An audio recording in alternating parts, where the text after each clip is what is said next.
Birds of a feather flock together.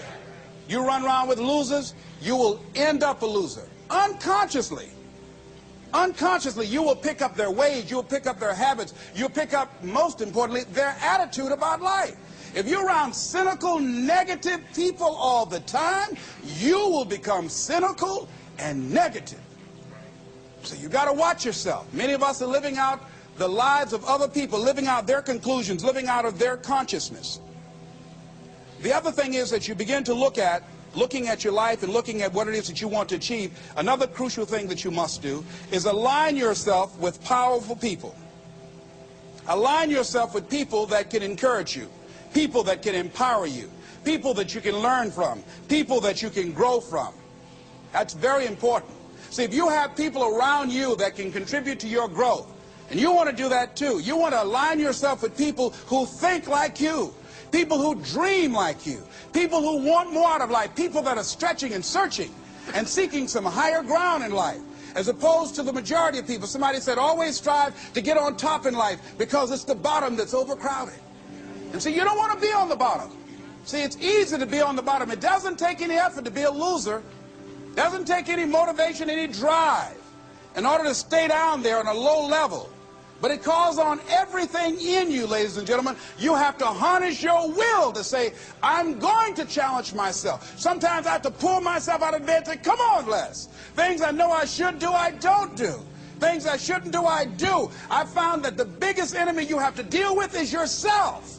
There's an old African proverb that says, if there's no enemy within, the enemy outside can do us no harm.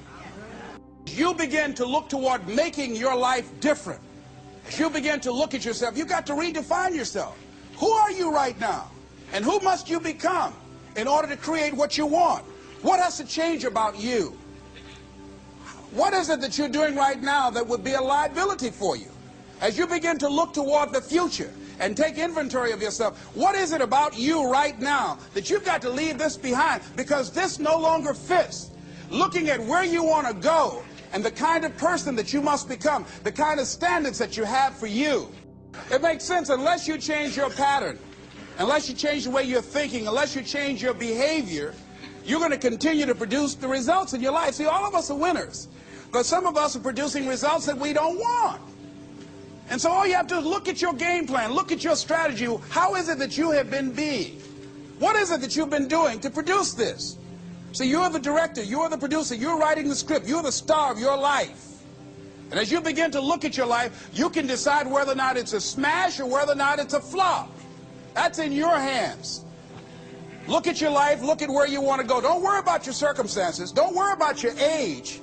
See, it's time now. If you want to make this your decade, you've got to start saying yes to your life. You've got to start saying yes to your dreams, yes to your unfolding future, yes to your potential, as opposed to saying no. See, 87% of our self-talk is negative. So you've got to make a conscious, deliberate, determined effort to say yes to your dreams. Why not? Why not me? Use that energy to get up from there and move on and get on with your life. You got to learn to let the past go so you can grow. Many people never act on their dreams because they allow their past experiences to determine what their possibilities are. Whatever you've done in the past, that's not a reflection of your possibilities. That's just a reflection of your consciousness. That's just a reflection of your development and your growth. The future is unfolding for you right now. The future is unlimited for you right now. No one knows where you can go. No one knows what you're capable of or what's possible for you. We have the power to change our personal history, changing the direction of our lives, changing our thoughts, changing where we want to go, exploring new horizons.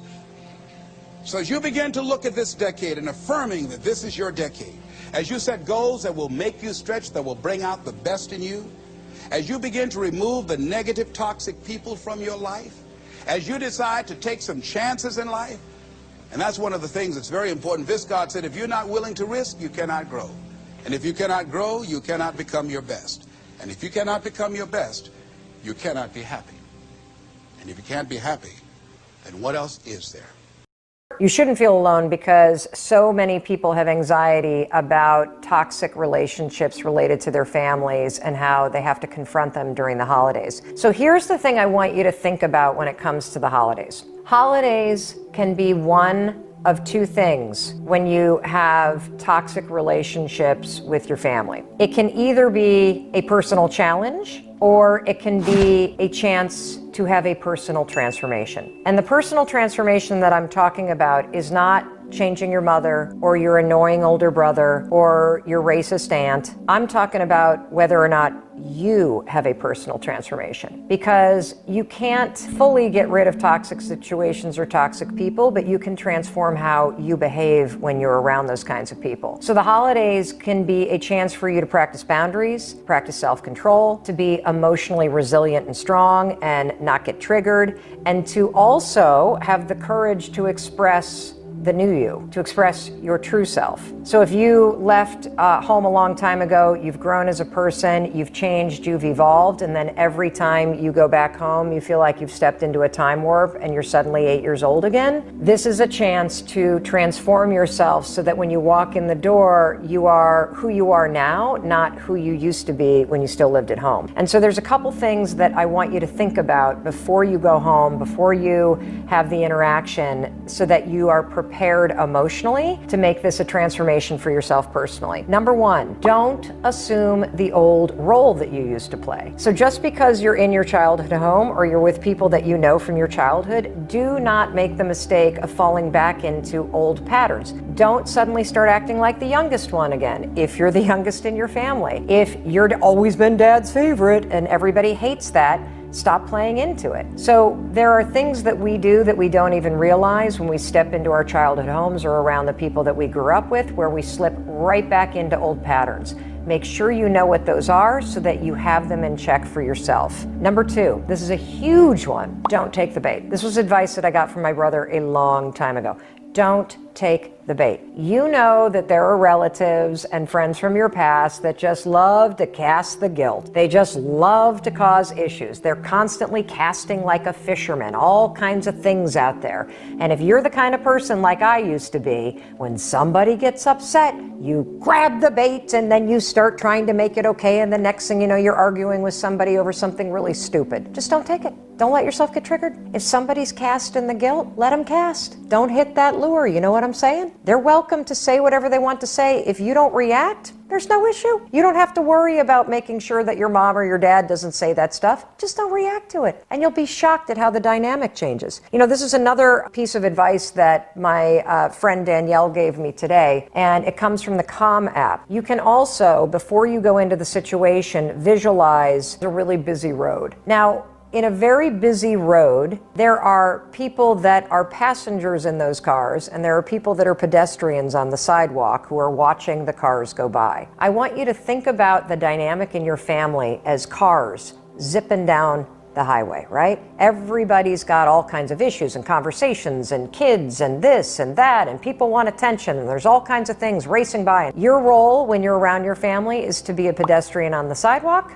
watching it all go by. This is another form of not taking the bait. The last thing you want to do when your mom pulls the guilt train up is to climb on board and be a passenger on that ride, okay? You know what I'm saying? You're going to stay on the sidewalk. You're not going to take the bait.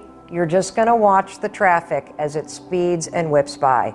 Don't climb in when the guilt car pulls up, okay? Next thing, this has also been a major thing for me, empathy. Empathy is a superpower. My relationship with my mom changed dramatically for the better when I stopped judging her and I started thinking about what she must be feeling. Seriously, like if you've got somebody in your life that's angry, that says hurtful things, that's disappointed or upset, all of those things, anger, pain, disappointment, it's all just a mask for hurt. So any kind of toxic behavior that you're seeing in other people, unless it's some sort of narcissism personality disorder, for most normal human beings, if they're exhibiting bad behavior, it's literally just unexpressed hurt. That's all that it is. And a healthy dose of empathy, like thinking about how hard it was in the household where your parents grew up, or thinking about all the struggles that maybe one of your siblings who's really annoying because they take up all the energy, how many struggles they've faced,